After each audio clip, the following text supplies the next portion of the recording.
Hola, howdy, hello. So, greetings, folks. This is Saranya Narayanamurthy, and I welcome you to The Mind Business, a podcast that makes you get the business of your mind right so that you get your entire life right. So, I'm not going to discuss about what topic it is today, but instead take you deeper to get you what you are destined to get today so that using your free will, you can take up the information and shape up your life to how you ever wanted it to be. So, let's get started.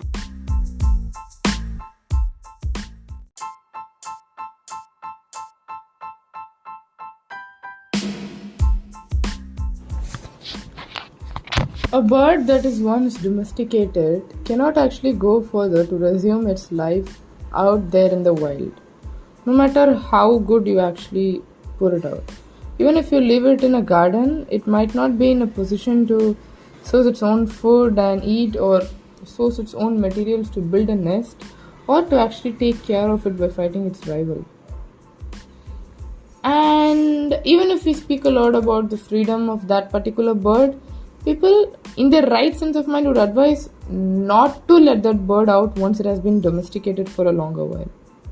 The simple reasons being survival itself is an issue, and that for every other life that's on earth, food, shelter, protection is the first major thing.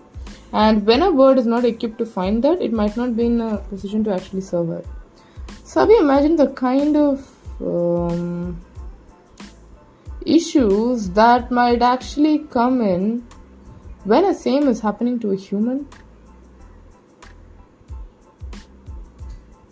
People generally say be independent. It's a very common term, and trust me, I myself have actually given this advice to a lot of people, especially people who are not being wrong, but to a lot of housewives, generally people give this advice. But have you ever thought of how would it be for them in their perspective when you actually just casually tell them, be independent, go out, make a living for yourself? After being in the household, controlling all the magical strings to keep the house together, how tough would it be for that woman to actually understand, or to actually put her thought together when someone tells her, go out and be independent, only then your self-worth will be evaluated? Tougher, right?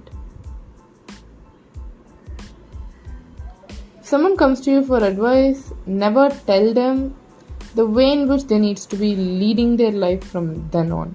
Because you have no idea of how long they have been in the domestic life, away from the wild, and you have no idea of how tough it can be for them to even step out and actually crack a nerve. You and me cannot run the house as magically as they do. And similarly, all of us have our own strengths and weaknesses. So let's not make domestication a way of living for someone if we have a choice. At the same time, let's not force someone to go out to the wild and make a living for themselves who has preferred or stayed on the domestication for a longer time. Both of it has similar effects, and as far as I know, both of it might lead to the same destructive effects.